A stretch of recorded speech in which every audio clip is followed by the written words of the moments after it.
অনেক সাবধানে ডিম ভাজতে গেলেও ডিম ভাঙবেই। তো এখন মশলার মধ্যে ডিম দিয়ে দেওয়া হলো আর সবশেষে বেরেস্তা দিয়ে নামিয়ে নেওয়া হবে। প্রিয় দর্শক, আসসালামু আলাইকুম। আজকে ডিমের কোরমা করা হবে। ডিমের কোরমা করার জন্য এখানে বেশ কিছু ডিম সিদ্ধ করে খোসা ছাড়িয়ে নেওয়া হয়েছে আর গরম তেলের মধ্যে এখন ডিমগুলোকে ভেজে নেওয়া হবে। বেশি ভাজার প্রয়োজন নেই, হালকা ভেজে নিতে হবে। তো হালকা লবণ ছড়িয়ে দেওয়া হয়েছে আর এভাবে ডিমগুলোকে এপাশ ওপাশ করে ভেজে নিতে হবে। হালকা করে ভেজে নিতে হবে, বেশি ভাজার প্রয়োজন নেই। তো ডিম যতই ভাজা হোক সাবধানে ডিম ভেঙেই যায়। ডিম ভেজে নেওয়ার পরে এখন আলাদা তুলে নেওয়া হচ্ছে আর ডিম তুলে নেওয়ার পরে এই কড়াইতেই ডিমের কোরমাটা করা হবে। ডিমের কোরমা আমরা কম বেশি সবাই পছন্দ করি। ডিম ভাজা এই তেলের মধ্যেই পেঁয়াজ বাটা দেওয়া হলো 1 কাপ পরিমাণ।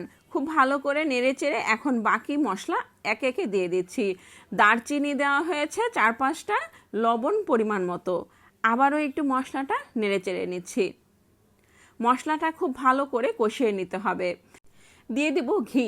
এখানে 2 চামচ ঘি দিয়ে দিচ্ছি আর ঘি দিলে ফ্লেভারটা খুবই সুন্দর হয় এবং কোরমাটা, ডিমের কোরমাটা খেতে অসাধারণ মজার হয়। আদা বাটা দিয়ে দিব 1 চামচ আর দিয়ে দিচ্ছে এখানে বাদাম বাটা। বাদাম বাটা 2 চামচ পরিমাণ দিয়ে দিলাম। খুব ভালো করে মশলাটা কষিয়ে নিব। এই মশলাটাকে খুব ভালো করে না কষালে ডিমের কোরমা খেতে ভালো লাগবে না, একটা কাঁচা গন্ধ থেকে যাবে। তো মশলাটা খুব ভালো করে কষানোর পরে এখন এখানে দিয়ে দিচ্ছি দুধ। লিকুইড দুধ দিয়ে দিব 1 কাপ পরিমাণ আর এই দুধ দিয়েই মশলাটাকে আবারও খুব ভালো করে কষিয়ে নিব। মশলাটা যখন খুব ভালো করে কষানো হয়ে যাবে এই পর্যায়ে এখানে এখন দিয়ে দিচ্ছি কাঁচামরিচ। 10-12টার মতো কাঁচামরিচ দিয়ে দিলাম। এখন ভেজে রাখা ডিম এই মশলার মধ্যে দিয়ে দিচ্ছি। মশলার মধ্যে ডিম দিয়ে আবারও খুব ভালো করে নেড়েচেড়ে নেব। যেহেতু কোরমার ঝোল একটু ঘন হয় তো নিচে লেগে যেতে পারে, এই কারণে বারবার করে নেড়েচেড়ে নিতে হবে। তো হয়ে গেল মজাদার ডিমের কোরমা। নামানোর আগে পেঁয়াজ বেরেস্তা দিয়ে দিচ্ছি। খুব সুন্দর একটা ফ্লেভার আসছে।